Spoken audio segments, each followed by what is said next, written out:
Estética da Ampor. Dois avisos rápidos antes da gente retomar as atividades. O primeiro é que, para as pessoas que tiverem interesse, ali no final tem um caderno de resumos das apresentações da manhã, né, que são dos alunos, que está ali no final, na mesinha. E o outro informe é que lá na entrada tem uma banquinha, também estão sendo vendidos livros, né, que tem relação com temas aqui do encontro. Então essa é a segunda mesa desse segundo dia, o tema dessa mesa é Heidegger.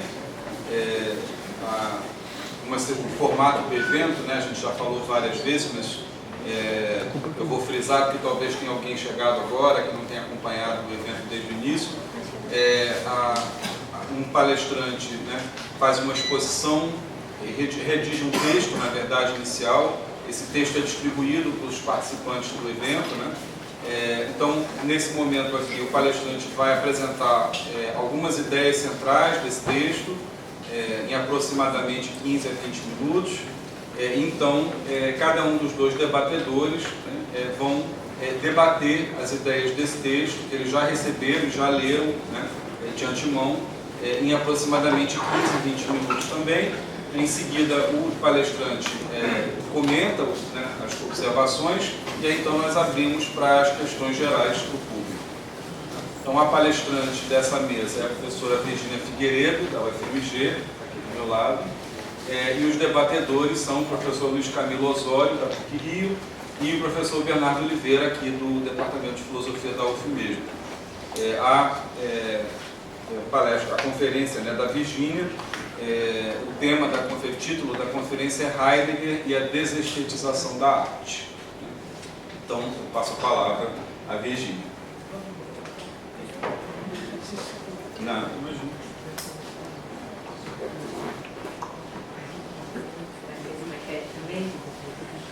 Boa tarde a todos. Eu começo agradecendo ao Patrick e ao Vladimir pela organização esmerada desse evento e também por terem acolhido, né, os alunos e terem reformulado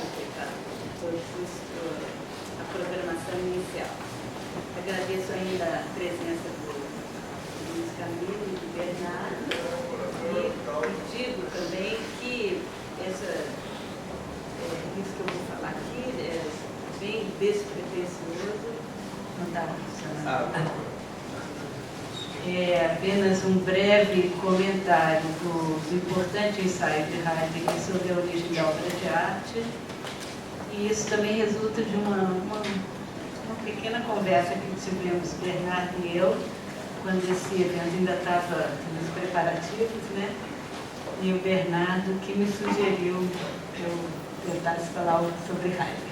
Então, não é algo ainda acabado, mas Heidegger é um autor que eu costumo frequentar. Então, eu apresento aqui um pouco esse resultado desse convívio, digamos assim. Eu vou ler, eu sou totalmente incapaz dessa competência de falar sem seguir o fio escrito. Então, ninguém duvida que os tempos modernos tiveram início com a separação da esfera estética, tanto da moralidade quanto do conhecimento, de que isso se tem explicitado de maneira inequívoca na filosofia crítica de Kant, e também de que uma das contribuições mais importantes e positivas da modernidade tenha sido a autonomia ou a liberdade da esfera estética. No entanto, esse mesmo processo desencadeou o acirramento do que poderia ser chamado de uma estetização da arte, que é uma faceta bastante negativa que consiste no enfraquecimento e até mesmo um desfalecimento da própria arte, uma vez que, encerrada no âmbito da imanência, a arte passa a ter a ver apenas consigo mesma. Essa perda de potência política, que tornou muitas vezes quase insignificante e aleatório o papel da arte, põe na ordem do dia a exigência de encontrarmos uma determinação mais essencial, ou, como ousaria anunciar, uma determinação mais política da arte. Tentarei defender aqui hoje, né, com Heidegger, contra ele, né, pela enésima vez, eu me desculpo por reutilizar essa fórmula, que sua ontologia resgata a potência histórica e política da arte. Com outras palavras, a desestetização da arte talvez nada mais seja senão outro nome para a ontologia heideggeriana da arte. Heidegger jamais comemorou esse momento, digamos assim, moderno, que se traduziu pela entrada da arte no horizonte da estética. Seu esforço hercúleo consistiu em tentar deslocar a arte do domínio restrito da subjetividade moderna. A meu ver, dentre os principais efeitos, quando se desloca a arte da esfera estética para a ontologia, está a sua liberação ou alforria das estreitas amarras da sólida estrutura do conhecimento, cuja relação com a natureza passa a predominar na modernidade, servindo de paradigma de as outras esferas. Aprendemos com Lacoue-Labarthe que desde Schiller a modernidade tornou-se teórica por excelência. Mas será aí mesmo, nesse lugar de preparação e gestação da modernidade, onde, paradoxalmente, Heidegger encontrará seus aliados na luta pela liberação da teoria, que está inegável e intrinsecamente relacionado ao conhecimento e à epistemologia e, portanto, à estrutura sujeito e objeto imposta pela metafísica moderna, ou, com as palavras de Heidegger, subordinada à interpretação platônica doente. Daí a necessidade de retomar as teses insuperáveis do ensaio A Origem da Obra de Arte, tais como a obra de arte é um acontecimento da verdade, e a verdade se diz poeticamente, assim como o Seminário sobre Nietzsche, escrito na mesma época, nos anos 34 e 36, e tentar compreender o alcance dessas teses como situado muito além do simplesmente estético.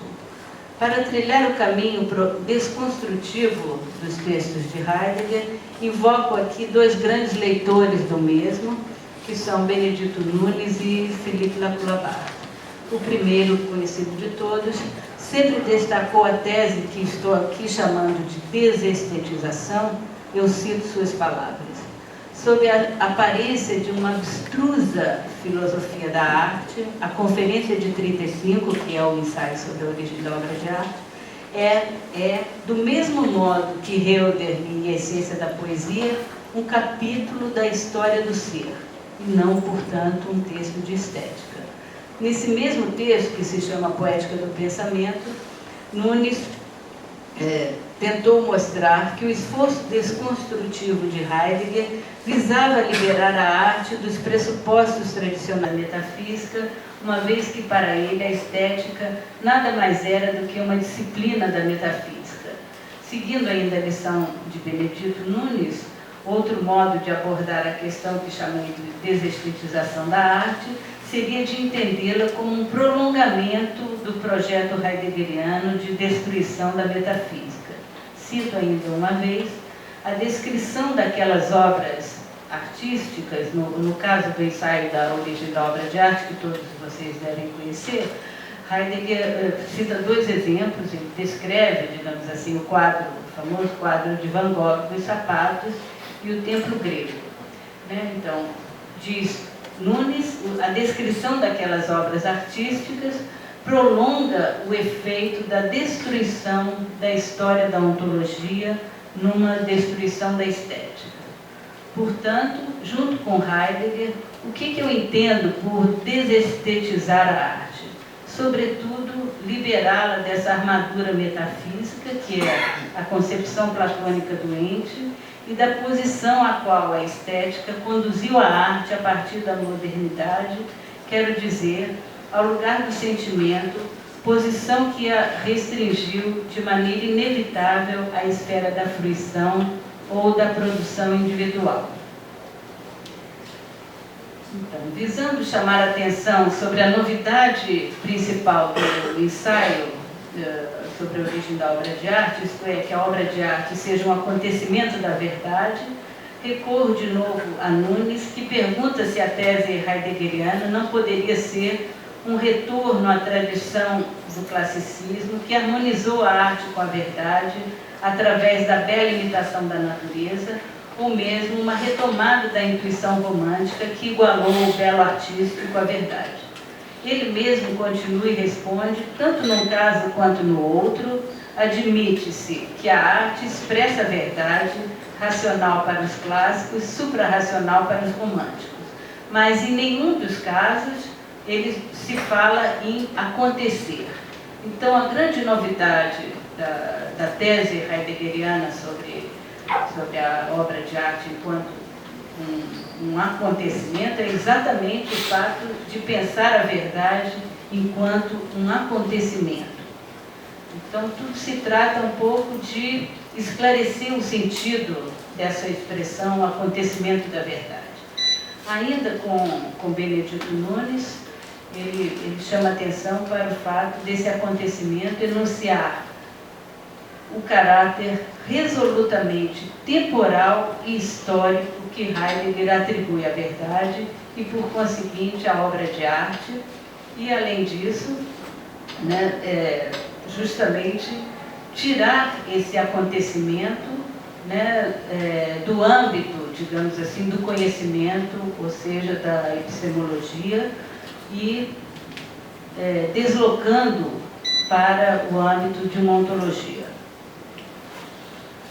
Eu não sei se eu faço toda uma digressão, porque, de fato, para a gente compreender totalmente o alcance da tese heideggeriana sobre a obra de arte ser um acontecimento da verdade, a gente teria que, na verdade, percorrer o ensaio de Heidegger, que é sobre a essência da verdade, que é de 1930, ou seja, um pouquinho anterior ao ensaio sobre a obra de arte, né, onde Heidegger, né, por exemplo, no comentário que o Ernildo Stein, que traduziu o ensaio sobre a essência da verdade, diz, né, que é um ensaio, ele diz, apesar de tão reduzido na sua extensão, porque ele de fato é um pequeno ensaio, sua trajetória foi das mais luminosas do pensamento contemporâneo.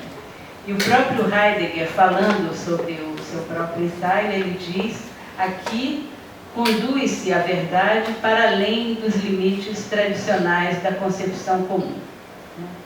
Então, eu acho que não vai dar tempo de passar pelo ensaio sobre a essência da verdade. Eu gostaria de me deter apenas nessa noção, talvez principal, que é Heidegger, ao pensar a verdade, desloca o problema da adequação, quer dizer, a verdade deixa de ser proposicional, né, de relacionar a verdade como uma oposição à falsidade, né, e propõe, digamos, um termo, né, que ele vai lá nos gregos, da aletheia, né, que todo mundo também já ouviu falar, e prefere uma tradução que eu diria mais literal, etimológica, ao invés da tradução da aletheia por Wahrheit, que seria verdade em alemão, e ele propõe traduzir o termo aletheia por Unverborgenheit, que justamente levaria em conta o A privativo, em alemão, e o Lethe, verborgen, que é o ocultar. Que a gente traduz por desvelamento, desocultação, desencobrimento, são várias propostas, mas o importante aqui a sublinhar é essa estrutura contraditória, né, que é, ao mesmo tempo, velar e desvelar. Eu cito, então, Heidegger, a questão da essência da verdade só atinge o domínio original do que realmente é perguntado quando a vista prévia da plena essência da verdade permite englobar também a reflexão sobre a não-verdade. A imanência do negativo e a necessidade de abordá-lo, englobá-lo, precisamente não como algo externo, transcendente de fora, mas como algo tão essencial quanto, digamos assim, o positivo, é outra característica, junto com o passo atrás, importante na atitude questionadora de Heidegger, que conclui o parágrafo que eu acabei de citar da seguinte maneira: se a essência da verdade não se esgota na conformidade da enunciação, então a não-verdade também não pode ser igualada com a não conformidade do juízo. Esse pequeno deslocamento da perspectiva exige de nós um esforço desproporcionalmente grande e, num certo sentido, inabitual, que é o de reconhecer, lembrar a cada vez e sempre que algo permanecerá não desvelado, isso é, velado.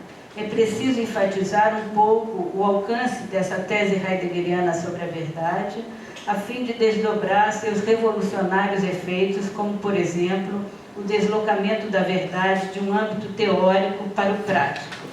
Talvez essa afirmação possa parecer chocante e contrarie muitos intérpretes, mas a sua principal justificativa está baseada na tese, que não poderei desenvolver aqui por uma questão de espaço e tempo, que é igualmente importante e revolucionária sobre o ensaio sobre a essência da verdade, de que a liberdade é a própria essência da verdade. Sem querer me aprofundar muito nessa inédita afirmação, como não entendê-la a partir daquele deslocamento do teórico ao prático? Poderia ser a dimensão que precede o conhecimento, a dimensão prático-experiencial?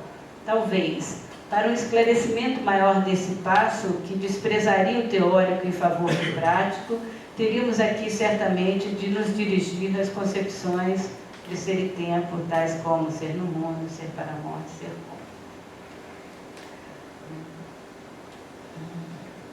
Ver se eu posso saltar ainda um pouco. Né? O fato de a verdade acontecer na arte, né, tal como Heidegger formula, né, o Benedito Nunes chama atenção para esse caráter não representacional e participativo, né, que teria esse aspecto do acontecimento.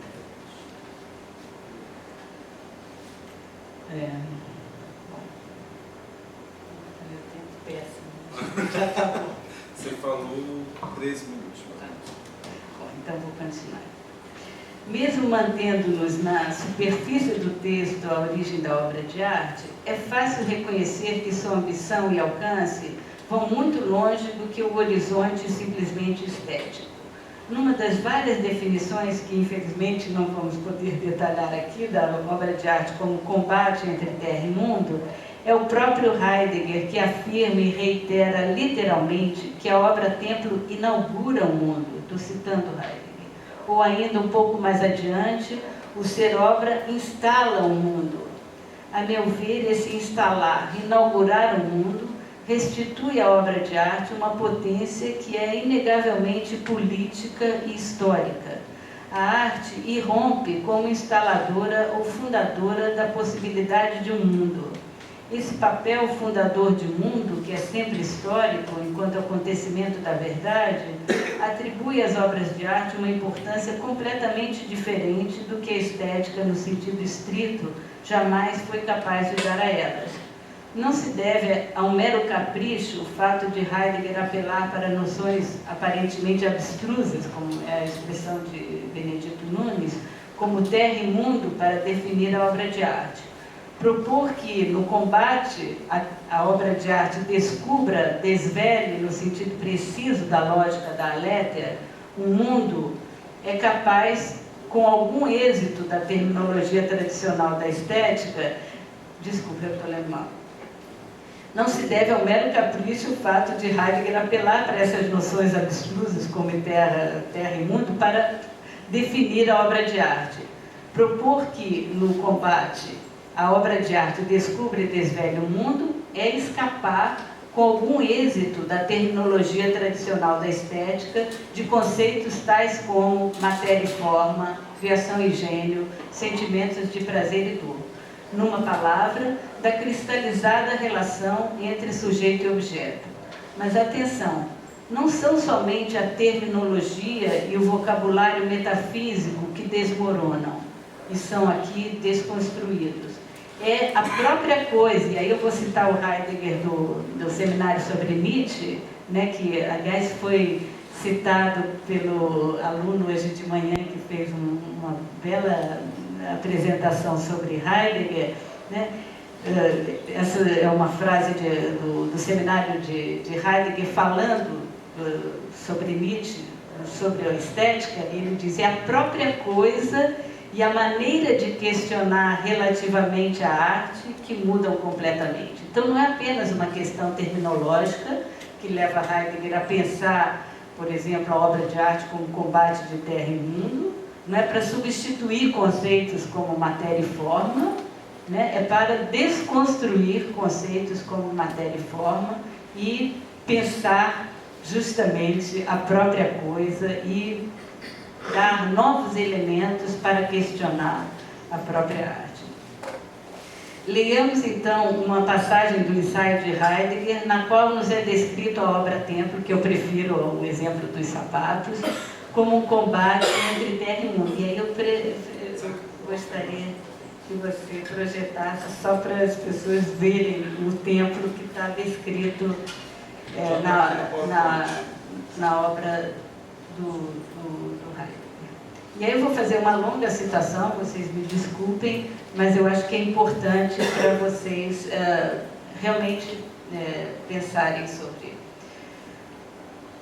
Porque segundo, por exemplo, tanto Benedito Nunes quanto, no certo sentido, Laplace, eles já acham que aqui o Heidegger já não está falando no domínio da estética, quando ele está descrevendo, por exemplo, a obra Templo.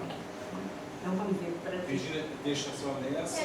Pode, porque são 3 imagens do mesmo templo. Então é o templo de Poseidon em Paestum, né? Cidade grega antiga, que atualmente fica na costa italiana. Então vamos lá. Cito então: um edifício, um templo grego não imita nada. Isso é uma afirmação categórica, né, que Heidegger inicia a descrição do templo. Eu chamo a atenção para ela, ou seja, num confronto assim direto com a noção de mímesis. O templo grego não imita nada. Está ali simplesmente erguido nos vales entre os rochedos. O edifício encerra a forma do Deus e neste velamento deixa assomar através do pórtico para o recinto sagrado. Graças ao templo, o Deus advém no templo. Esse advento de Deus é em si mesmo o estender-se e o demarcar-se do recinto como sagrado. O templo e o seu recinto não se perdem todavia no indefinido. É a obra templo que primeiramente ajusta e ao mesmo tempo congrega em torno de si a unidade das vias e das relações, nas quais nascimento e morte, infelicidade e prosperidade, vitória e derrota, resistência e ruína, ganham para o ser humano a forma do seu destino. A amplitude dominante dessas relações abertas é o mundo desse povo histórico. A partir dele e nele é que ele é devolvido a si próprio para o cumprimento da vocação a que se destina. Ali, de pé, repousa o edifício sobre o chão de rocha. Esse repousar da obra faz sobressair do rochedo o obscuro de seu suporte maciço e, todavia, não forçado a nada. Ali, de pé, a obra arquitetônica resiste à tempestade que se abate com toda a violência, sendo ela quem mostra a própria tempestade na sua força. O brilho e a luz da sua pedra, que sobressaem graças apenas à mercê do sol, são o que põe em evidência a claridade do dia, a imensidão do céu, a treva da noite. O seu seguro erguer-se torna ainda visível o espaço invisível do ar. A imperturbabilidade da obra contrasta com a ondulação das vagas do mar e faz aparecer, a partir da quietude que é sua, como ele está bravo. A árvore, a erva, a águia e o touro, a serpente e a cigarra adquirem uma saliência de sua forma e, desse modo, aparecem como o que são. A este vir à luz, a este levantar-se ele próprio e na totalidade, chamavam os gregos, desde muito cedo, a physis. Ela abre ao mesmo tempo a clareira daquilo sobre o qual e no qual o homem funda seu habitar. Chamamos a isso terra.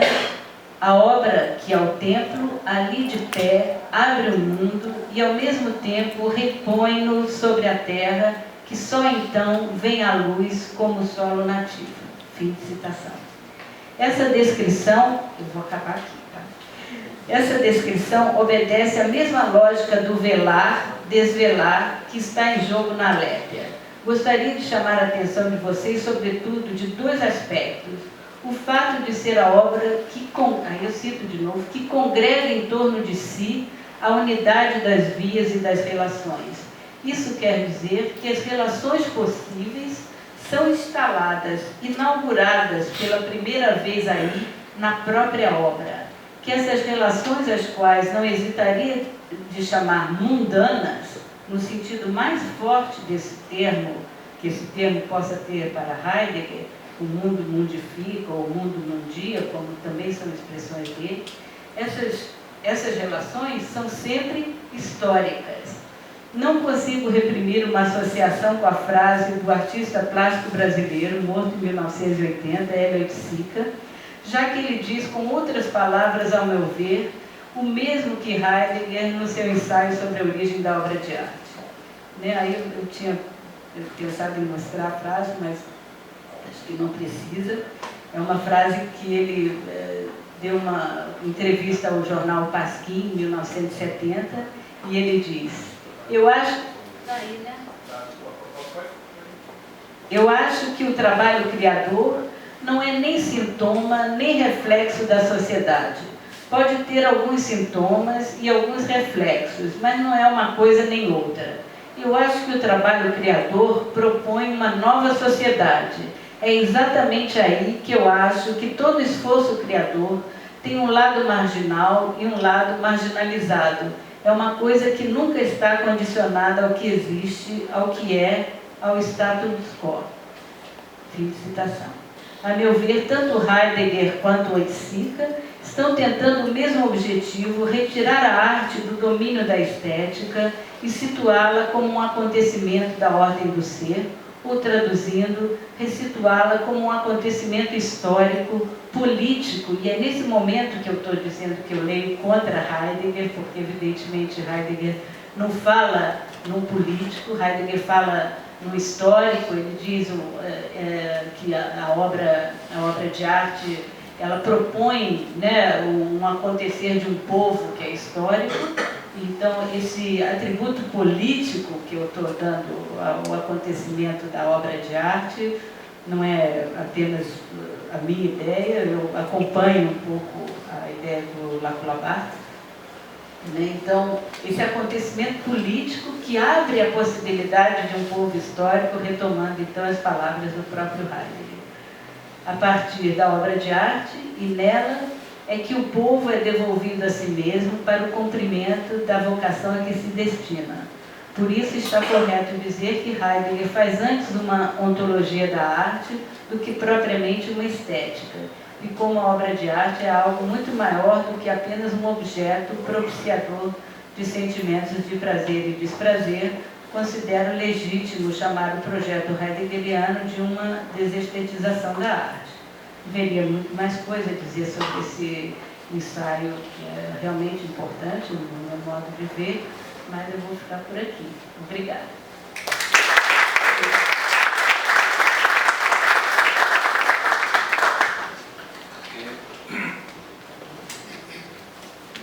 Bom, seguindo aqui o que a gente tem praticado na parte da manhã, fala primeiro o convidado externo, o Luiz Camilo Osório da PUC.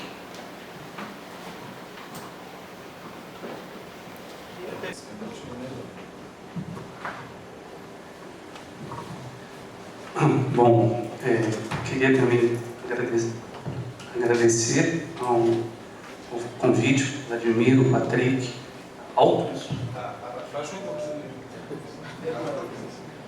Vê se melhorou. Acho que agora ainda não. Melhorou, agora melhorou. Porque você tem um vozeirão. Não, nem tanto. Mas, enfim, agora está ótimo. Está dando para ouvir aí, né? E, bem, eu queria então agradecer esse convite, né, mais uma vez, né, e também estar aqui nessa mesa com a Virgínia, com o Bernardo, é um grande prazer. Eu fiz algumas anotações, eu vou também, para não perder muito o fio e o tempo, eu vou ler, mas queria fazer algumas considerações preliminares, um pouco a partir da onde, de que lugar eu vou fazer essa leitura do texto da Virgínia, né, foi sempre bom ler a Virgínia, principalmente um texto sobre o Heidegger, que ela veio, um autor que eu sei que ela já vem trabalhando há um tempo, e por mais que, enfim, a leitura dela vá constantemente se renovando, tem esse caráter experimental, já tem aí uma experiência de leitura grande. E a minha relação, né, com Heidegger também é uma relação do doutoramento, 20 anos atrás, mas é uma relação que também foi se distanciando e, né, o meu interesse, né, no Heidegger é o interesse de alguém que tem interesse em estética, né?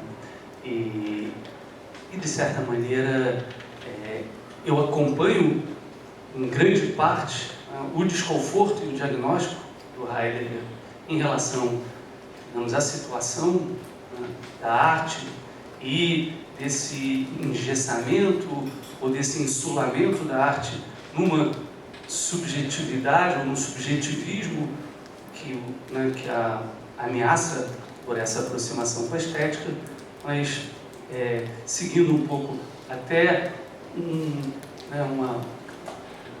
uma fala do Merleau-Ponty em relação ao formalismo e ao problema do formalismo, em que ele dizia que o problema do formalismo não é valorizar excessivamente a forma, o problema do formalismo é a desvalorização da forma por tirar da forma qualquer possibilidade de um conteúdo. E eu acho que o problema do esteticismo é justamente a não valorização do que é precioso na estética, né? E que talvez o que interessa seja repensar a estética, né? E tirá-la do perigo do esteticismo, que de fato é um perigo que a assombra. Então, enfim, a minha leitura vai um pouco por aí, né? E, digamos, né, com a Virgínia, contra a Virgínia. Eu vou trocar de óculos, porque, apesar de eu ter botado um corpo 18, você está ficando feia. Bom, eu peguei uma citação do Braque, né, do pintor Georges Braque, nos cadernos dele, são pequenos aforismos, que foi amigo do Heidegger, né, ouvinte do Heidegger, quando o Heidegger ia à França, quando ele estava afastado da academia na Alemanha no pós-guerra, ele ia anualmente à França, e o Braque era um ouvinte, e, enfim, eu acho que tem muito do Heidegger no pensamento do Braque, e esse pequeno aforismo eu gosto muito, e diz o seguinte: construir é reunir elementos homogêneos, fundar é unir, não reunir, é unir elementos heterogêneos. Fim da citação. É um prazer continuar essa conversa com a minha querida amiga Virgínia. Certamente não conseguirei responder ao seu ensaio à altura de seus comentários ao meu texto no GT do ano passado, em que ela me presenteou com palavras generosas e agudas, discutindo criticamente minha comunicação sobre a crise na modernidade e a especificidade dessa crise no Brasil. De certo modo, é em torno dessa crise, dessa crise da modernidade, que eu vou ler aqui o seu apelo pela desestetização da arte e sua leitura de Heidegger, enfatizando a reivindicação ontológica do acontecimento artístico. Essa vinculação... Bom, eu vou fazer um certo resumo, digamos assim, interessado, do texto da Virginia, mas principalmente enfatizar uma parte que ela não apresentou, que eu acho que é uma parte extremamente, né, original do texto, em que ela, né, vai falar, a partir do Lacoue-Labarthe, né, de uma diferença entre uma presença eidética e uma presença fântica, né, de um parecer fântico, e que, de alguma maneira, isso no fim vai, né, trazer o Kant da terceira crítica para perto desse projeto, né, de uma reivindicação ontológica, e que eu acho interessante. No entanto, vai trazer pelo sublime, e eu quero, de certa maneira, puxar o belo junto, né, não tirando o sublime, mas também achando um espaço, né, para o belo, e principalmente pelo fato desse ponto que eu acho que é fundamental nessa reivindicação ontológica, que é a dimensão política que ela quer colocar no Heidegger, e que eu acho que é interessante, né, enfatizar uma dimensão política positiva no Heidegger. Né. Então, vou fazendo um pouco esse resumo, interessado. Né. Essa vinculação entre a arte e o acontecimento da verdade, por-se em obra da verdade, implicaria separá-la, retirá-la da sua dimensão estética, vista enquanto mero apelo à vivência subjetiva de um sentimento. Em suma, para a arte ser um acontecimento da verdade, ela precisaria se desestetizar. Esse é o ponto do Heidegger que a Virginia segue, mesmo tomando um caminho original. O diagnóstico comum é que a arte havia se fechado em uma experiência esteticista, abandonando sua potência de criação de mundo, sua necessidade histórica na constituição de valores absolutos. Eu enfatizo aí, né, interessadamente, é verdade não ter falado nisso, os valores absolutos que, de alguma maneira, aparecem, né, naqueles 6 pequenos capítulos de História da Arte do livro sobre Nietzsche, né, que eu vou puxar também, né, que é um capítulo que ela usa junto com Lacoue-Labarthe, e que o Kant está fora desses 6 capítulos da estética, que o Heidegger trata no livro sobre Nietzsche. O Kant tem um capítulo à parte, também um capítulo genial. Então, esses valores absolutos, essa é a palavra absoluto. Antecipando o ponto ao qual eu gostaria de chegar na discussão, né, vai ser o ponto onde trago alguns temas para o debate com a Virginia, e que vai até certo ponto, né, caminhando próximo à tese dela, mas que em certo momento desvia. O meu ponto é como repensar, que eu acho que é importante repensar a noção de verdade para torná-la um acontecimento instaurável pela arte, mas, e aí é que eu bifurco, será que para isso, né, para repensar esse acontecimento da verdade, nós precisamos, no caso da arte, né, ela ser instaurada pela arte, a gente precisa, de fato, retirá-la do âmbito da estética. Se fazemos a pergunta sobre qual verdade cabe reescrever depois da metafísica, caberia também se perguntar qual estética podemos inventar que não se reduza ao jogo estéril entre um juízo de gosto subjetivo e uma pretensão conceitual objetiva. Entre os termos redutores da oposição no interior da crítica de arte modernista, por exemplo, entre formalismo de um lado e conceitualismo do outro. Vamos primeiro seguir os passos dessa desestetização proposta no texto. A desestetização da arte seria o prolongamento da destruição da metafísica. E 2 autores são convocados, como vocês viram, o Benedito e o Lacoue-Labarthe.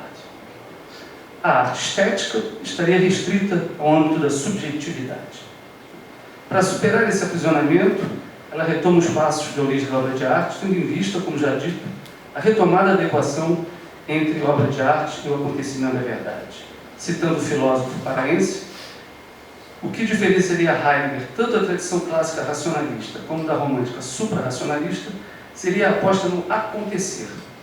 E Virginia se pergunta, mas o que significa esse acontecimento da verdade? Se pergunta, né, o seguimento do Heidegger. Primeiro, esse seria um acontecimento histórico e temporal. Segundo, ele faria parte da própria história do ser. Indo assim, além da concepção tradicional da verdade, pensada como adequação e não como desvelamento. Essa torção para uma verdade como desvelamento e não essa verdade dentro da tradição metafísica enquanto adequação. Há no deslocamento dessa noção de verdade, de adequação para desvelamento, em que a verdade sempre se manifesta junto a algo que fica velado, um movimento paralelo que a desloca de um âmbito teórico, e essa é uma sugestão da Virginia, para outro prático, em que a liberdade é a própria essência da verdade. E ela cita o Heidegger no texto sobre a essência da verdade. O aparecer da verdade deve se dar em um campo pré-teórico, prático, junto ao mundo e às coisas mesmas, como tratado, por exemplo, na primeira parte de Ser e Tempo. Segundo Virginia, abre aspas, uma verdade tão não representacional como participativa. Fecha aspas. Eu fiz questão de citar essa verdade tão não representacional como participativa, né, para fazer também uma homenagem, né, ao Hélio de Sica e à experiência poética se dando nesse âmbito da participação e em que medida a participação ela pode se dar no âmbito de uma experiência estética, não necessariamente, né, você produzir esse movimento de um espectador passivo para um manipulador ativo, em que medida o espectador tem uma atividade própria, né, e uma participação própria. Então, aí, um pouco além salvando o espectador.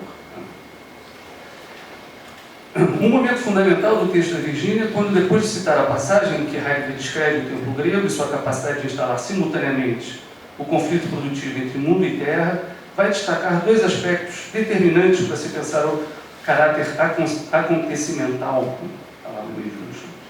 da obra. O fato de ela congregar em torno de si a unidade das vias e relações, ou seja, fundar, né, como Griegel, né, o Braque, unindo elementos heterogêneos. Inaugurar as relações possíveis por ela postas em obra.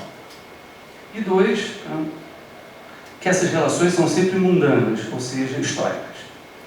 E logo em seguida, né, nessa passagem, ela cita o Hélio de Sica. Eu vou citar mais uma vez. Né?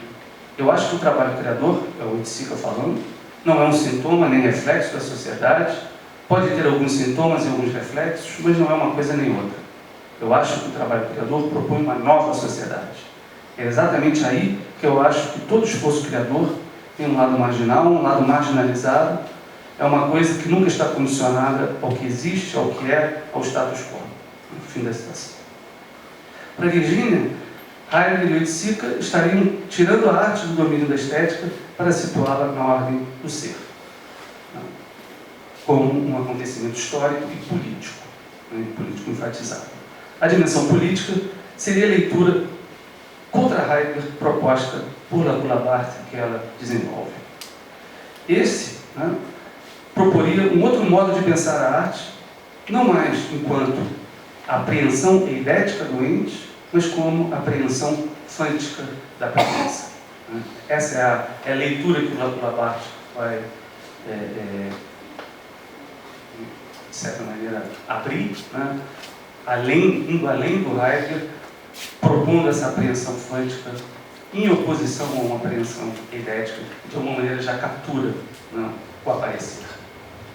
Essa última apreensão seria um momento do aparecer, a apreensão fântica, né, do aparecer seria um momento do aparecer anterior à submissão eidética. Seria esse aparecer fântico, e aí é uma pergunta, seria esse aparecer fântico anterior ou apenas diferente do aparecer como submissão eidética do ente? O aparecer fântico bastar-se-ia, independentemente do reconhecimento de ordem eidética que se projeta sobre o aparecer.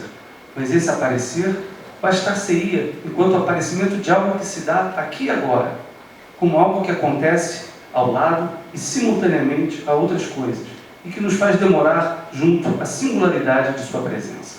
Então, o que, ao meu ver, caracteriza essa apreensão fântica é esse demorar-se junto à singularidade de uma presença, que a apreensão eidética não libera.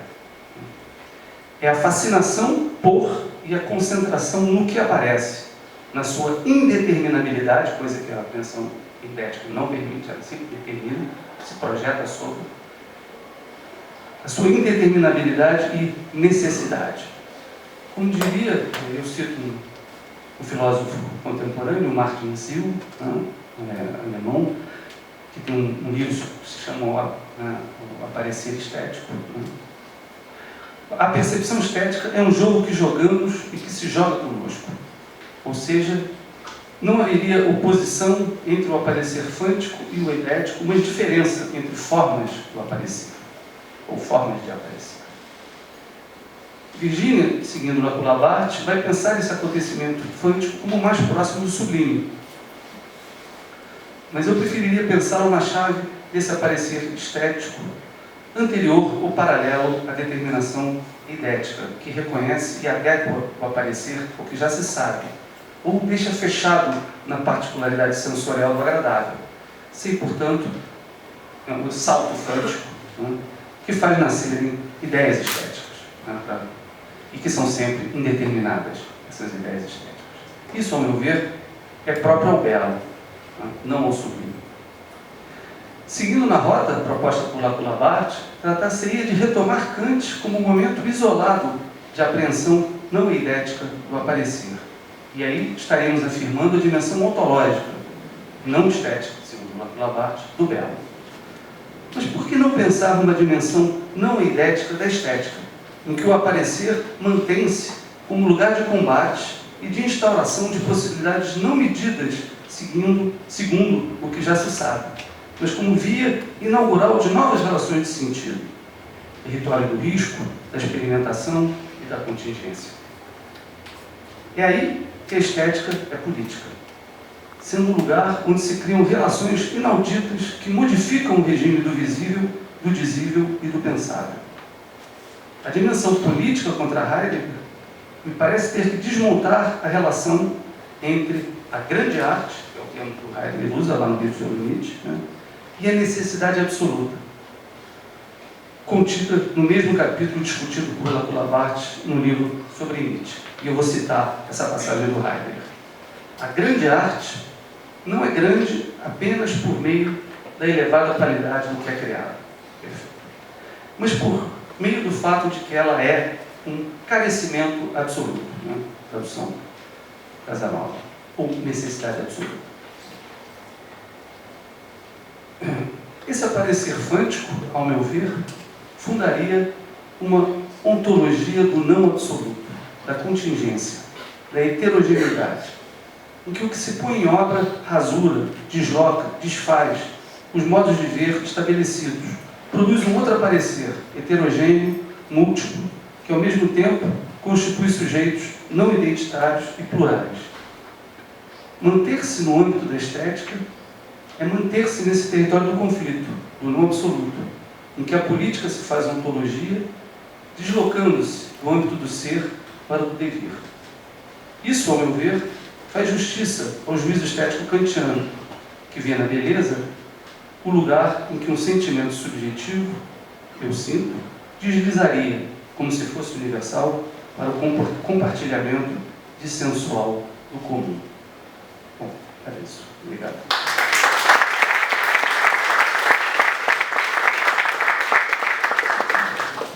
Agora, então, Leonardo Oliveira, que está no nosso departamento de filosofia. Obrigado, Vini. De fato, surgiu de uma conversa, a sugestão, a insistência para que a Virginia apresentasse um trabalho naquele nosso evento e também, dentre as duas possibilidades, um trabalho sobre Kant, um trabalho sobre o Heidegger. Eu puxei a brasa para a sardinha de uma coisa que está me ocupando atualmente, não por conta da hermenêutica, enfim, da aproximação com o Riquet e o Gadamer, enfim, o Heidegger está ressurgindo assim, das cinzas lá da minha distante dissertação de mestrado, lá defendida em 1900 antigamente. E, na verdade, o Heidegger é um autor que eu não frequentei muito, assim, ficou bem abandonado. E eu achei uma ótima oportunidade, um texto justamente seu, a qualidade de um texto seu, para dar uma turbinada nessa reaproximação. Eu fiz aqui um comentário, na verdade, que trai um pouco vai no sentido contrário a essa motivação, porque eu não falo nada de hermenêutica, porque no que eu comecei a lembrar da época, enfim, e do movimento geral que tanto Benjamin quanto Heidegger, que são da mesma geração, né, seguem, né, tem as semelhanças muito grandes do processo de um e de outro, e que culminam nesses dois ensaios muito famosos sobre arte, tanto de um e de outro, que ambos são de 1935, a obra de arte, né, da Revolução Técnica e o Origem da Obra de Arte. Então, vou também aqui, tipo 18 ou 20, eu não sei.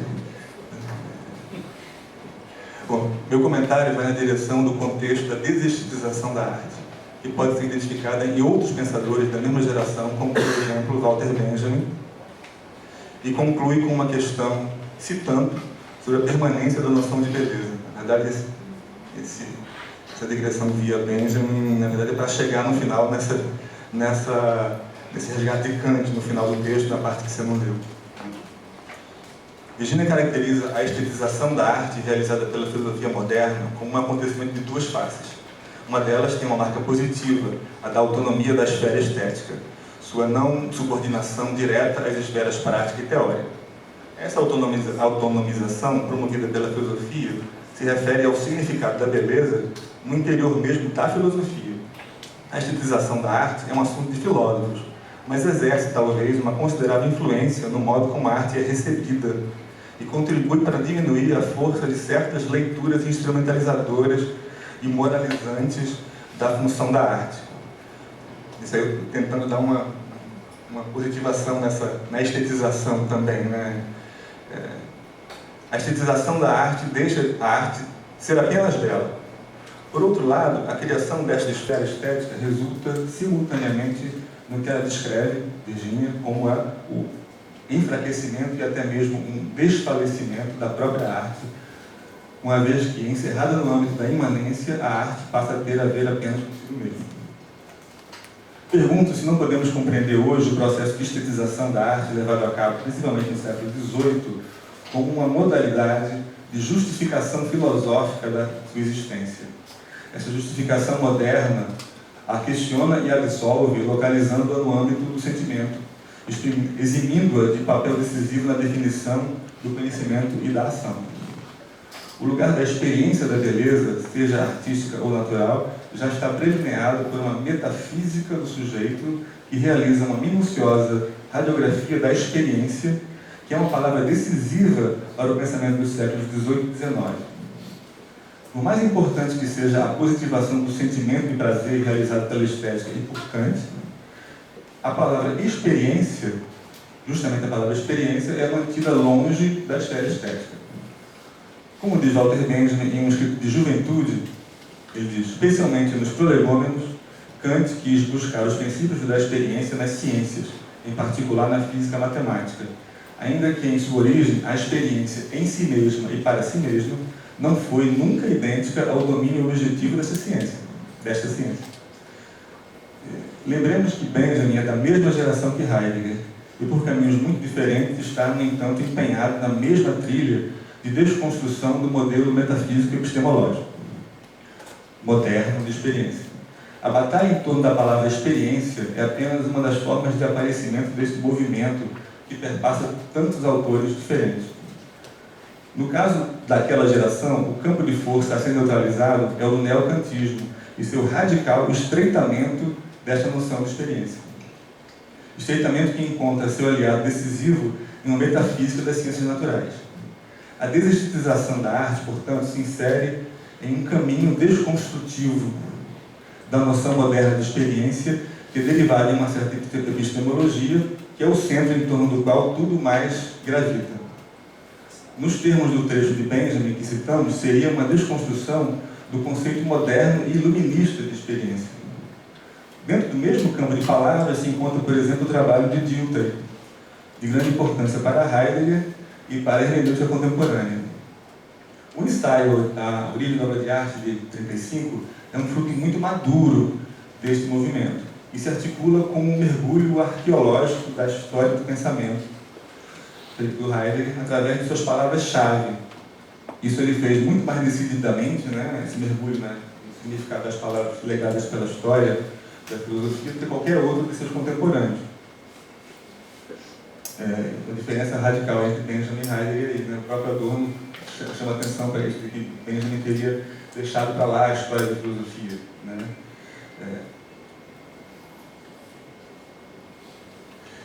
Isso é constantemente lembrado pelo texto de Virginia, que eu cito agora. Ora, se o ensaio sobre a origem da obra de arte fosse um texto de estética, então ele estaria necessariamente submetido aos pressupostos tradicionais da metafísica.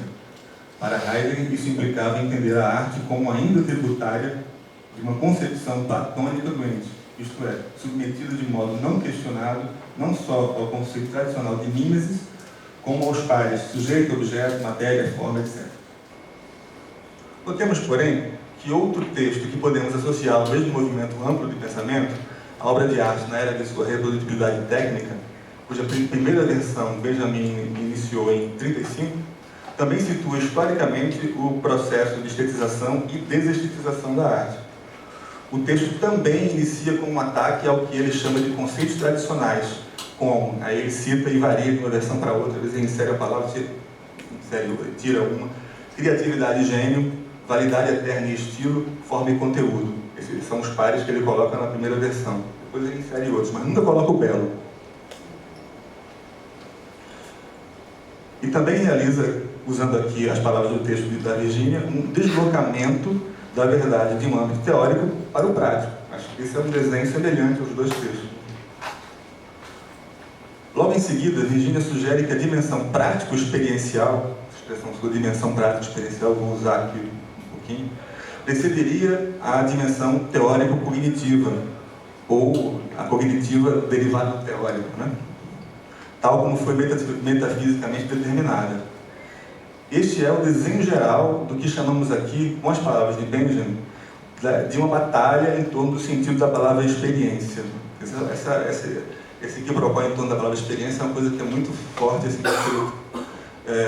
nos textos que você lê sobre essa época da obra do Benjamin, mas não é muito, até onde eu posso dizer, muito lembrado quando se fala em Heidegger, mas acho que o contexto de início, né, dos dois é esse alargamento da noção de experiência, ou retirar a noção de experiência das mãos do neocantismo e do radical estreitamento epistemológico, etc. Então, a dimensão prático-experiencial precederia a teórico-cognitiva, tal como foi metafisicamente determinada, né?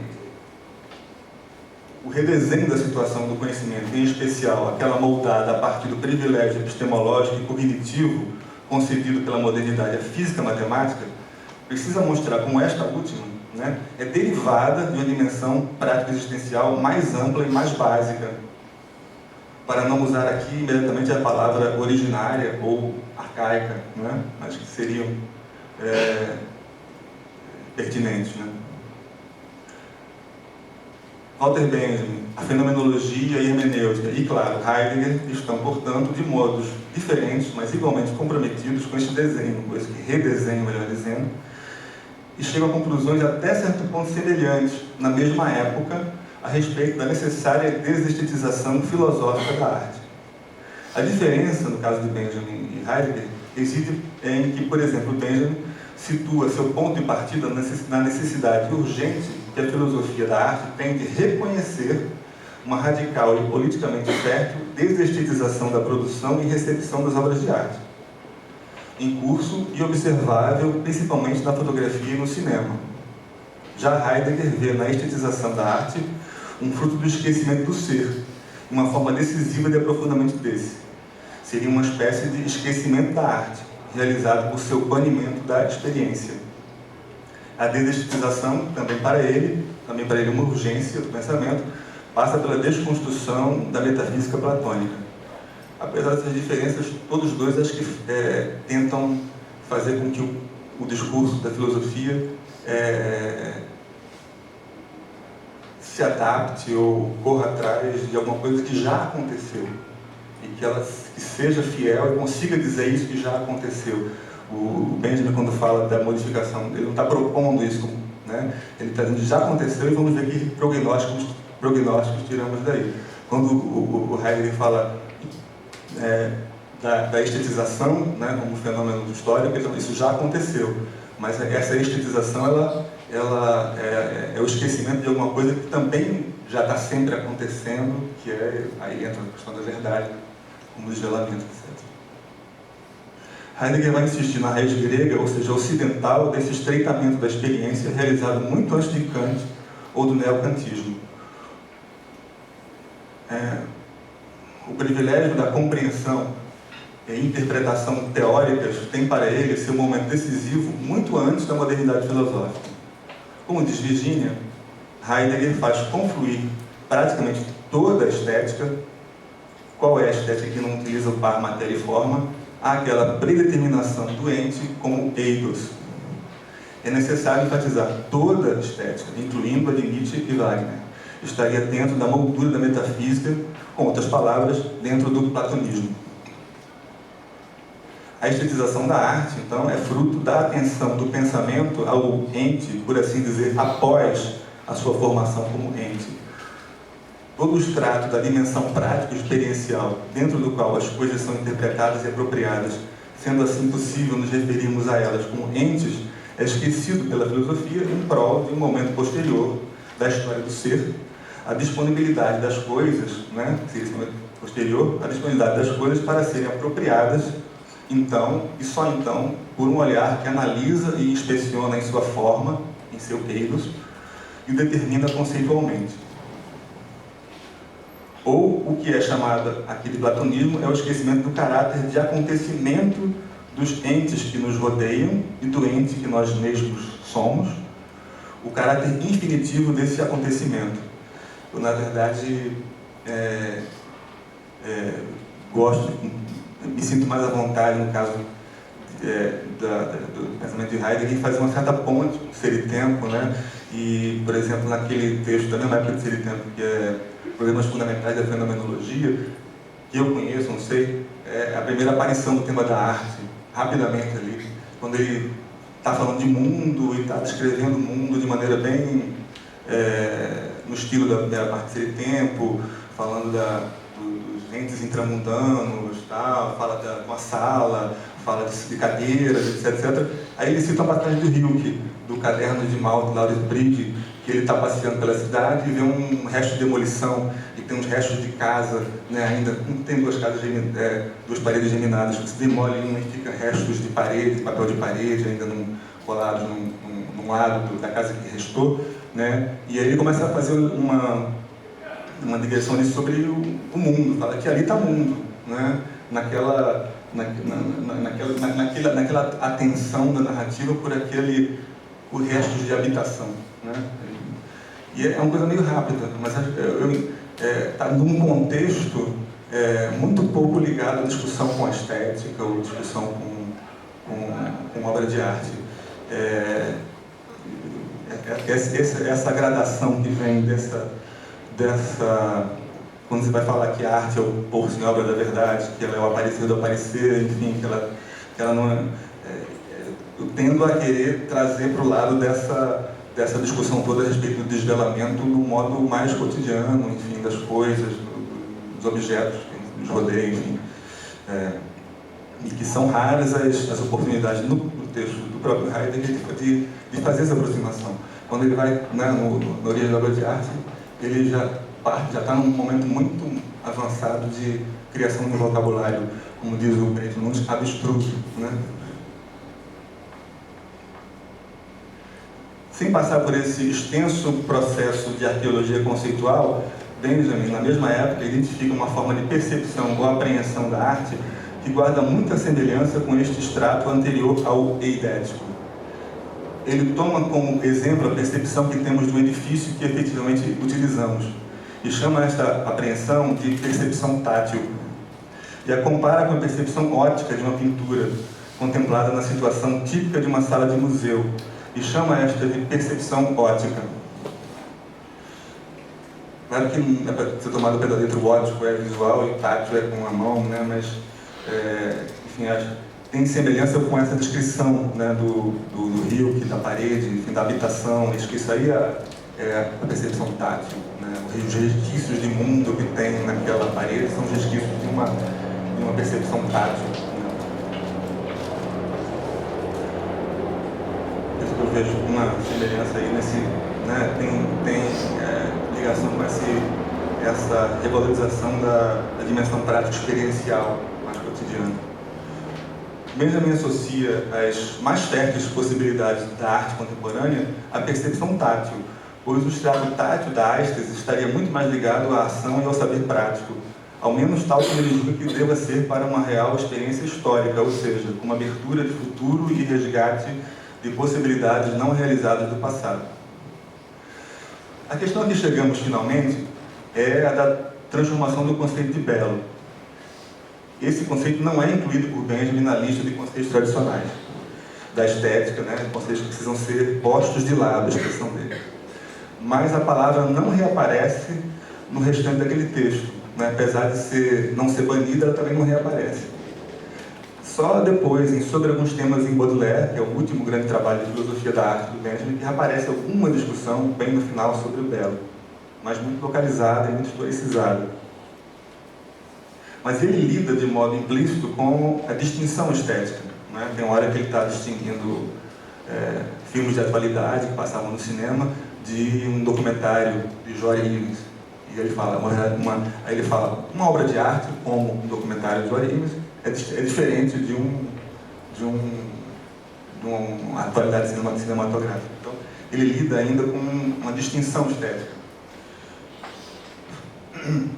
Mas Heidegger, né, nesse caso bem diferente, encontra um novo papel para a palavra belo e faz uso intenso da palavra em diversas passagens do ensaio, algumas delas citadas pela Virginia. Cito aqui apenas uma delas. O brilho do aparecer, das Scheinen, agenciado na obra, é o belo.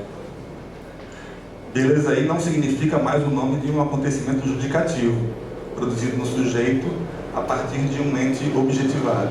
Ao contrário, dentro do redesenho da experiência, a beleza não é alguma coisa que ocorre ao lado do aparecer, mas é o próprio aparecer enquanto tal. Na medida em que Heidegger, seguindo a trilha da fenomenologia, buscou positivar o caráter cognitivo da dimensão prático-experiencial, que ele, antes de ser tempo, passa a chamar de facticidade, né? É que pode dizer então que verdade, antes de poder ser adequação, é desvelamento do ente em seu ser. E então, em 1935, né, não é 35, na época do ensaio, dizer que o próprio brilho do desvelamento é a beleza. Aqui seu texto envereda por um caminho que já intrigou a muita gente. Seu texto, né? O surpreendente resgate da estética kantiana, por Heidegger no curso sobre Nietzsche. O ponto de partida já teria o ponto de partida, né, desse resgate teria sido uma certa, entre aspas, leviandade por parte de Nietzsche em sua interpretação do sentido do desinteresse, confiando diretamente na leitura de Schopenhauer, sem ir diretamente a Kant. Bom, para quem já transitou pela obra de Heidegger, não é surpresa vê-lo mais uma vez encontrar na obra do filósofo moderno por excelência, né, no filósofo que é evocado pelos neocantianos, né, para a realização do estreitamento radical que estes propuseram da noção de experiência, que neste filósofo, né, Heidegger encontre, mais do que em qualquer outro, sinais do extrato arcaico originário da dimensão prático-experiencial, na qual faz sentido entender verdade como desvelamento e não como adequação. Do Kant não é na primeira, nem a segunda, nem a terceira vez que Kant aparece como, né, um aliado e como alguém que resguarda um eco desse arcaico, né? Agora então eu pergunto, né, o belo como brilho do aparecer sobrevive na filosofia do juízo kantiana por conta do despojamento típico da atitude do gosto puro, que precisa se eximir de encontrar conceitos de finalidade e satisfações para desejos pessoais no objeto julgado belo? Cabe um parênteses aqui, quando eu ia fazer minha tese de doutorado, minha tese ia ser sobre essa passagem em que Heidegger resgata Kant na estética. E eu ia para Nietzsche, ia fazer Kant e Nietzsche. Eu não cheguei em Nietzsche nunca, fiquei no Kant. Mas eu hoje em dia tenho dificuldade de ver isso, né? De ver esse resquício desse extrato arcaico que precisa, para ser mostrado, precisa desconstruir a epistemologia moderna. Se a beleza, ela é toda dependente da beleza kantiana, né? Ela é toda dependente dessa epistemologia, a condição de possibilidade dela é o tipo de acordo de faculdades que serve justamente para o conhecimento teórico, etc. Eu hoje em dia tenho mais dificuldade disso, embora na minha tese lá de doutorado eu comecei falando que o desinteresse era o aparecimento puro das coisas, tal, não sei o quê, no seu puro fenômeno. Encontrei gente que falava disso na época, outros autores e tal, enfim, mas hoje em dia eu estou menos convencido disso. Eu justamente queria que você desenvolvesse isso, acho que você, né, é justamente a pessoa para falar isso agora. É isso.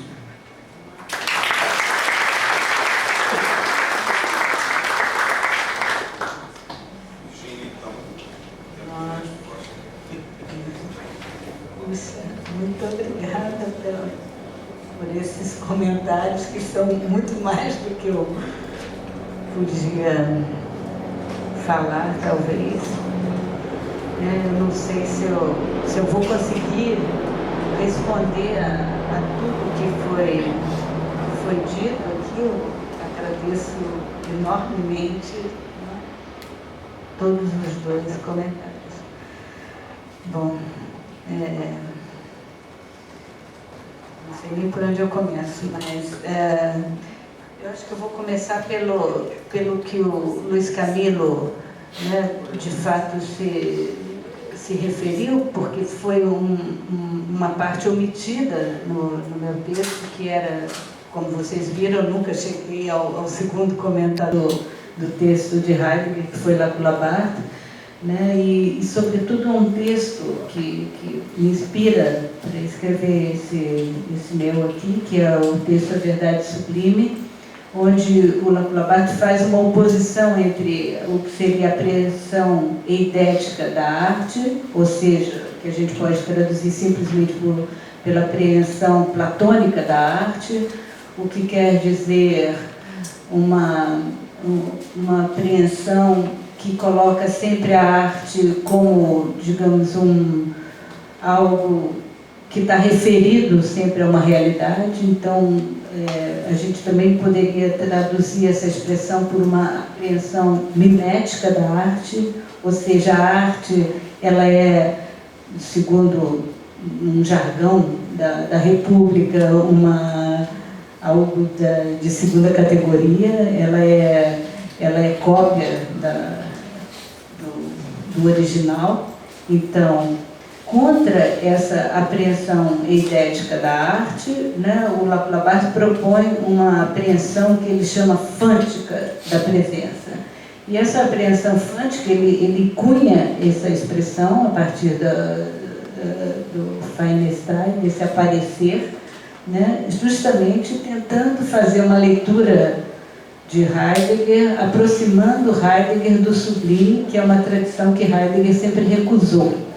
E é interessante que os dois comentários, tanto do Camilo quanto do Bernardo, tenham mencionado o problema do belo, porque, de fato, para Heidegger não existe o sublime, Heidegger nunca fala de sublime, e está o tempo todo falando de uma certa atualidade do belo, para utilizar a expressão do Gadamer, né? De fato, esse shine, né, que o Laplace persegue enquanto uma possível determinação, e esse termo arcaico, uma determinação arcaica que o Heidegger diz, quer dizer, o Heidegger diz, é preciso encontrar outra determinação para a arte, que ele chama de mais arcaica, mas não tem nada de ser mais velho, não quer dizer mais velho, quer dizer apenas anterior à platônica, né? Então, essa determinação mais arcaica, que o Laplace está chamando de fântica, e que eu gostaria de chamar de política, né? Então, essa determinação que é anterior à platônica, né? que não parte de um eidos já delimitado, né? E que traria propriamente essa presença, né? ou esse aparecimento, esse brilho excessivo, né, essa intensidade, como foi falado aqui numa das mesas ontem, né, é que seria, né, Heidegger chamaria de belo, mas que, por exemplo, Laplace diz, utilizando versos que o próprio Heidegger cita de Rilke, nada mais terrível do que o belo.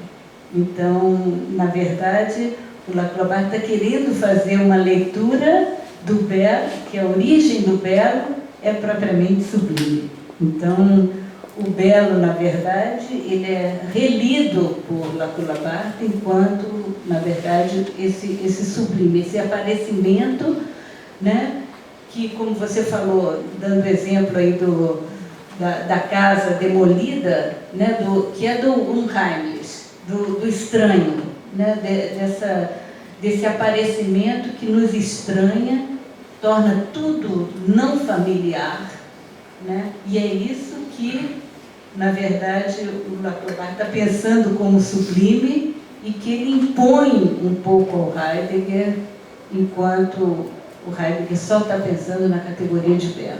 E eu acho muito interessante, no caso, quando o Bernardo tenta aproximar o Benjamin de Heidegger, isso é uma tentativa que o Laplace também faz num famoso texto, né, que se chama Coragem da Poesia, onde ele justamente, né, é interessante que você disse, o belo não está na lista das palavras que o Benjamin quer, digamos, desconstruir, ele também não está na lista, certamente, de Heidegger. Né? O Heidegger desconstrói forma, conteúdo, ente, enfim, sujeito-objeto, mas o belo é uma categoria que ele mantém.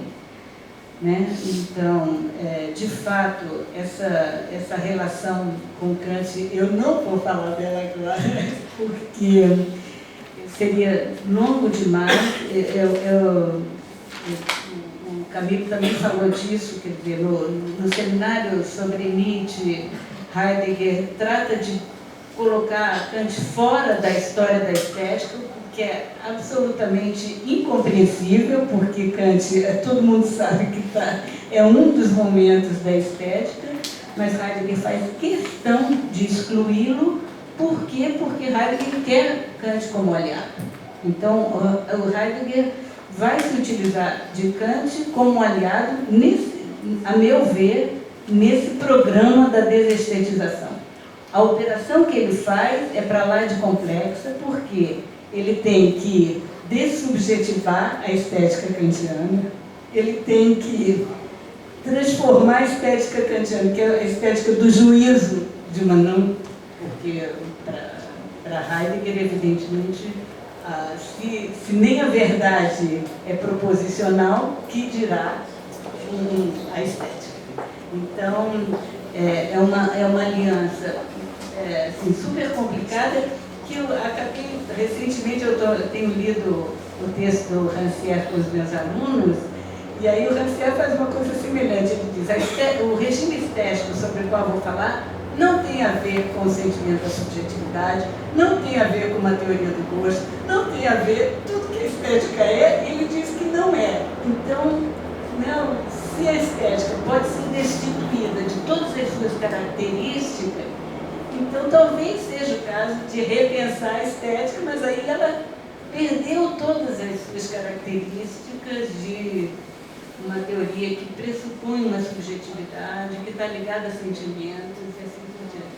Eu sei que eu não respondi nada assim, que vocês falaram, mas...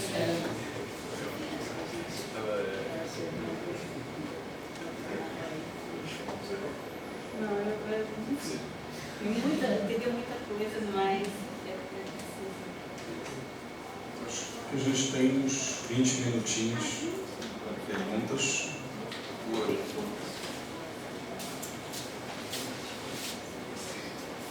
Tá. Bom, Virginia, eu assim, tinha muitas perguntas para fazer, né? Assim, eu vou tentar reduzir as perguntas a algumas, né? A primeira, assim, é com relação a um certo exercício de parricídio, que eu acho que, assim, que é interessante. Vou fazer uma pergunta assim, bem direta, né? Você não acha que, por exemplo, associar o projeto do Dr. Bradiante com desestetização. Não estetiциza, no final das contas, a origem da obra de arte? Não coloca ela de volta no interior de um espaço de diálogo, que é um espaço do qual o Heidegger, desde o princípio, tenta, de alguma forma, se evadir? Vamos pensar numa coisa, né? A origem da obra de arte ele começa com que pergunta? Bom, ele tem aquela passagem inicial, que tem uma cara enorme de retórica, mas assim, para cair aonde? Para cair na pergunta que é uma coisa. Né? Ou seja, a pergunta sobre a obra de arte abre espaço para que o Heidegger pergunte sobre a coisa. O que de alguma forma transpõe o problema, que é o problema assim, do campo, que é o campo de uma reflexão sobre a coisa no interior da obra de arte, uma reflexão sobre a coisa enquanto tal. Isso, ao mesmo tempo, obriga a gente, de certa forma, a pensar esse lugar que é o lugar simbólico da obra de arte como um lugar no qual a questão que é a questão estética, ela não é a questão central. Então, de certa forma, associar isso, como o Benedito Nunes faz, com esteticização, me parece de alguma, com desestetização, me parece de alguma forma recolocar o Heidegger no interior de um diálogo do qual ele quer escapar. E aí, nesse sentido, eu lhe daria assim, o direito de pensar num parricínio em relação ao Benedito Nunes, deixando ele com a desestetização e tentando pensar Heidegger. Assim, o que me parece que seria interessante. Né? Isso tem uma relação também assim, com alguma coisa que me pareceu, assim, só assim, tentando esboçar algumas coisas, né? Que me pareceu um pouco, assim, te escutando, e assim, eu tenho lido um texto antes de ir para cá, que é a presença dessa palavra acontecimento e o que essa palavra agora significa. Bom, primeiro, assim, essa palavra é uma palavra que, se a gente pensar assim, na obra do Heidegger, ela, assim, no final da década de 20, ele começa a falar, por exemplo, em Grundgeschehen. Isso tem toda uma relação, né, acontecimento fundamental, tem uma relação com os processos de singularização do ser humano. Quando ele entra na década de 30, quando ele passa ali de 1935, 36, essa palavra Grundgeschehen, ela desaparece e no lugar dela tem a palavra Ereignis. Isso é a etimologia que o Heidegger explicita em vários textos. Né? O que está em questão no Ereignis? O que está em questão no Ereignis é o Eroigen. Como é que alguma coisa aparece enquanto o que ela é. E nesse sentido, as reflexões assim, sobre o acontecimento são reflexões sobre o caráter propriamente dito do que aparece.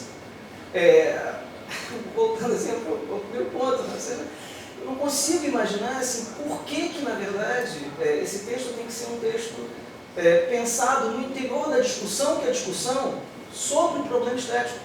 É muito engraçada a passagem que dá, assim, a passagem que dá o estopim para a descrição do quadro Van Gogh. Ele chega e diz assim, pensemos numa representação. Pensemos numa. Não precisa nem estar presente o ente. Ele introduz o quadro assim. Ele diz, olha, implodimos a noção de coisa a partir do drama matriforme. Então falar de uma coisa, mas não precisamos pegar uma coisa qualquer, assim, que esteja aqui presente. Pensar numa imagem no interior de uma representação pictórica. É assim que ele fala. Isso me parece corroborar exatamente esse problema, que é o problema da associação hoje da obra de arte com uma pressão estética. Ao mesmo tempo, isso me parece mais factível no primeiro volume sobre Nietzsche. Na vontade de poder enquanto arte. Ao mesmo tempo, tendo que lembrar qual é a economia da obra como um todo, que ele não é um texto, é um texto também sobre arte, ele é um texto sobre niilismo, é um texto sobre o lugar do Nietzsche na determinação, que é a determinação desse fenômeno específico. Né? Ou seja, o que eu fico pensando então, reduzindo a pergunta, até que ponto realmente faz sentido a gente trazer o Heidegger para uma discussão que me parece da qual ele quer fugir. E eu acho que ele tem boas razões para querer fugir disso, sabe? Porque eu acho que isso desloca a questão heideggeriana do ponto fundamental da questão, que não é o que é uma obra de arte, mas que é uma coisa. Ou seja, a questão do Heidegger não é uma questão estética. E nesse sentido, o que ele está fazendo com a obra de arte não é desesteticizar a obra de arte. O que ele está fazendo é pensar o caráter originário da coisa, nesse sentido, a reflexão muito mais metafísica, dando essa palavra uma palavra num âmbito que é um âmbito mais amplo, do que propriamente uma reflexão que você possa, de alguma forma, articular com questões que são questões ligadas. Assim. Vou tentar.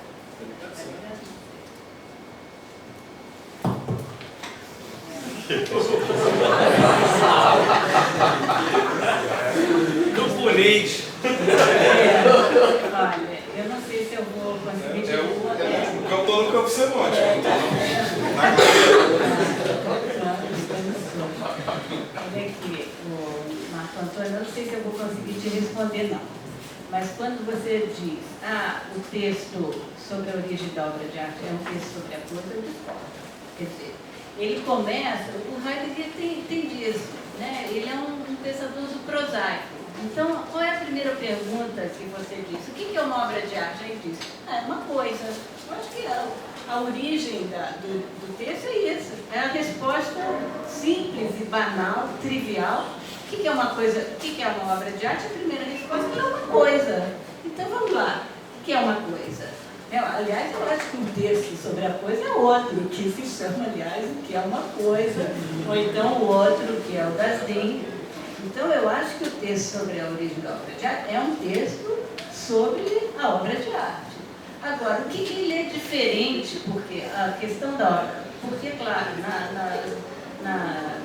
no problema ou na questão filosófica da arte, você sempre pode assumir três perspectivas. Ou você fala do artista, como, por exemplo, queria Nietzsche, ou mesmo certo Kant, quando falava do gênio, ou você fala da perspectiva do espectador, quando você fala sentimento do belo e do sublime, ou você fala da perspectiva da obra de arte, mas da perspectiva da obra de arte já falavam os românticos.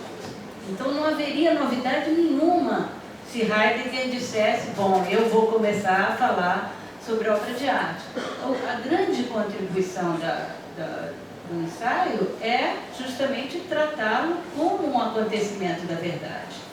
Então, eu não acho que seja um ensaio sobre a coisa e eu não acho que, quando o Benedito Nunes propõe que a desestetização é uma continuação do programa da destruição da metafísica, eu levo a sério o projeto heideggeriano de uma destruição da metafísica. Né? Então, eu acho que a estética... Olha só, tem no seminário de Nietzsche, que você mesmo traduziu, né, quando o Heidegger começa a falar o que é a definição de estética, eu coloquei até aqui no meu pé de página, eu vou ler, né, você deve lembrar muito bem, né, Heidegger diz, bom, vamos ver se eu acho, é comum eu não achar, mas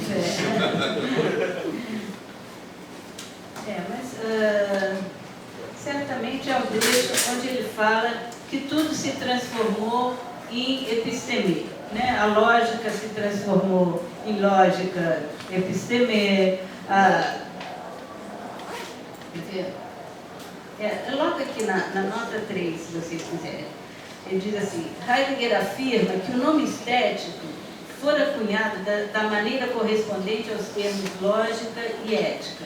Ele continua, o que precisa ser acrescentado é sempre episteme, conhecimento, lógica, logique, episteme, conhecimento do logos, isto é, doutrina do enunciado, do juízo, tarará.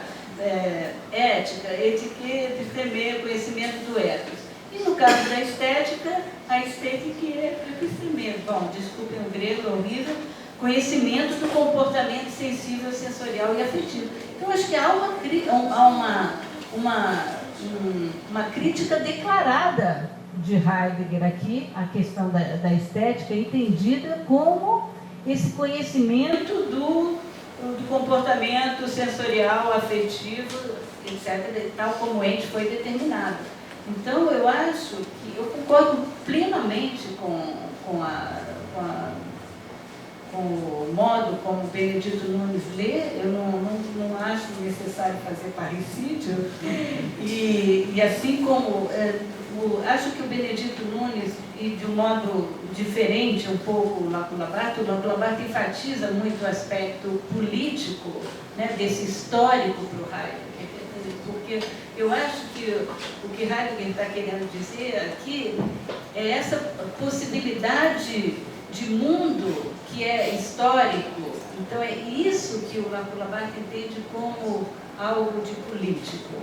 Então é como se, no modo como Heidegger está pensando a arte, no final das contas fosse até um pouco próximo de Platão, que via na arte um perigo, ou seja, um risco para a cidade, no sentido, né, que para Platão não havia ainda propriamente uma estética, mas sim, né, o regime da arte ainda era um regime mais ético do que propriamente estético.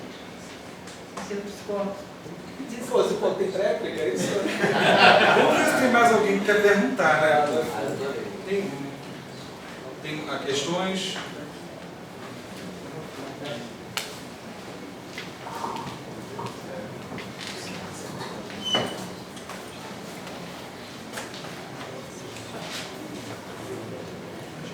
Oi, senhora. Oi, senhora. Nunca li Heidegger, não sei nada, né? Na verdade, eu nunca li nada, né? Assim, eu queria pensar, em relação à sua fala, a ideia de espaço desconectado. O que eu quero dizer? Meu nome é Arquimino. E eu moro numa ruína. Você mostrou uma ruína, né?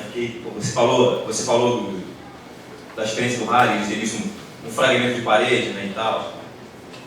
Uma ruína, né? Assim, eu moro numa ruína há 8 anos. E um homem que mora numa ruína significa que ele é acolhido pelo abandono. Essa ideia de espaço desconectado, por exemplo, eu vou fazer um paralelo com a imagem do tempo que você mostrou, para pensar uma relação que acho que o Heidegger que passa batido, né, no pensamento dele, ao que me parece. Por exemplo, aí eu vou dar uma ideia de um monumento arquitetônico, né, para fazer um paralelo. Por exemplo, a ponte Rio-Niterói, ela é uma construção do século XX e nós somos contemporâneos a ela, né, significa que nós somos contemporâneos a ela, e é evidente de que ela, primeiro, ela é uma estrutura, porque ela é dividida em partes, né, tem um vão central, tem um começo da ponte, tem um final da ponte e tal. Ela desempenha uma série de funções, né? Ou seja, ela serve para os carros passarem, as pessoas passam pela ponte e tal, as pessoas trabalham lá, você serve para uma ponte e tal. Então, falei estrutura, né? Estrutura, relação e é evidente que ela tem forma. E imaginemos o seguinte, daqui a, como exemplo do templo, né, esse templo de Poseidon, né, é de que século? Assim? Tá, vou fazer uma doideira, é do século V, do século IV, então já tem muito tempo, né, que foi construído. E aí, por exemplo, quando você fala em relação ao Heidegger dando exemplo, é como se, por exemplo, o Heidegger não percebesse, e ainda mais ele, né, que é um pensador do tempo, acho que ele deixou de dar um crédito para a ação do tempo. Quero dizer o seguinte, que você diante de alguma coisa que já se passou tanto tempo, no caso, é claro, pela relação da cultura, pela relação da significação da cultura, eu sei que é um tempo grego, mas o desvelamento da coisa, a verdade surgiria, na minha opinião, da constatação de que, já que os gregos não existem mais, de que a sua língua é uma língua remota, e de que esse espaço ele não está mais circunscrito numa relação de culto aos deuses e tudo mais, porque os gregos de hoje não têm mais essa relação com os gregos arcaicos, significa o seguinte, que aquela matéria perdeu a forma, ela perdeu a relação e ela perdeu a estrutura. E se a matéria perde forma, relação, estrutura, o que resta? Aí eu começo a entender, eu começo a perceber o que seria o desvelamento da verdade. Surge o seguinte, perdendo forma, relação e estrutura, o que resta é o seguinte, uma cinética e uma dinâmica. E uma cinética e uma dinâmica, ela é uma relação, ou seja, é uma pragmática universal, porque isso é pertinente a qualquer matéria do universo. Isso me dá a ideia não de significado, isso me dá a ideia do seguinte, de funcionamento. Entende? Como, assim, pra mim, assim... Encaminha a pergunta, porque tem... Não é uma pergunta, porque, não é uma pergunta, é mais uma assim, se aquilo... Só porque aí você tem que dar Tá, tempo dela tá. responder e de outras pessoas perguntarem. Tá bom, então já vou terminar.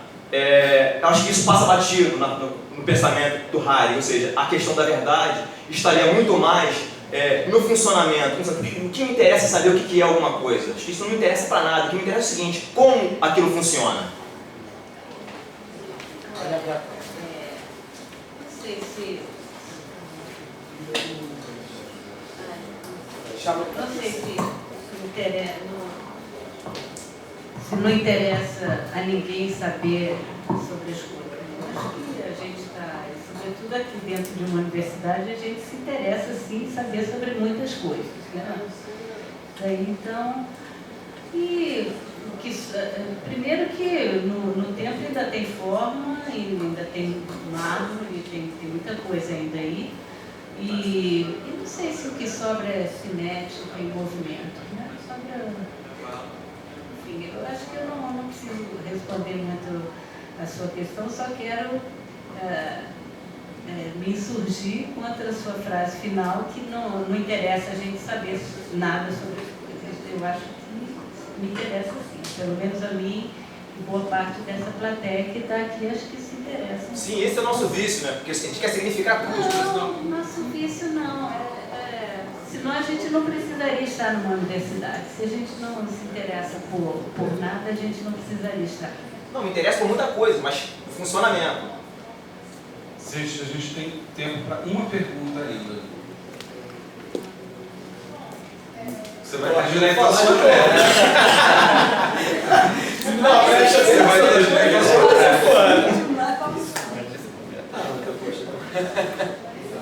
Sim. Oi. Não vai ter que ser no café. Não, Virgínia, como eu sei que você também frequenta, como você disse, o Deleuze, eu queria saber se você acha que é possível estabelecer algum tipo de aproximação entre essa noção de terra, o para e terra e mundo, com a noção de território que aparece lá no que é a filosofia, que é a constituição de um território, é o primeiro elemento que o Deleuze e o Guattari apontam para a confecção, vamos dizer, de uma obra de arte ou de um objeto artístico. Então, eu queria saber se você acha que é possível aproximar ou não. Eu conheço pouco.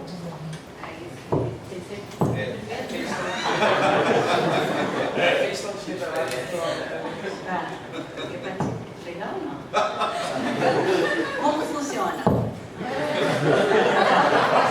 Olha aqui, eu realmente não conheço o Deleuze suficiente e essa noção de território, né? Agora, intuo que não haja muita afinidade não, porque o par físico, terra e mundo, a meu ver, ele não substitui de forma alguma o par matéria e conteúdo, matéria e forma, mas ele talvez possa ser um outro nome para o par physis e techne. Então, eu acho que essa noção que você estava falando do Deleuze, eu acho que...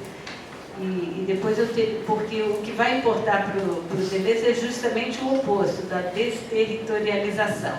E o Heidegger aí, nesse sentido, ele é rural. Gente, então vamos encerrar a mesa por aqui, 15 minutinhos de intervalo, e aí a gente retoma às 6h30, né?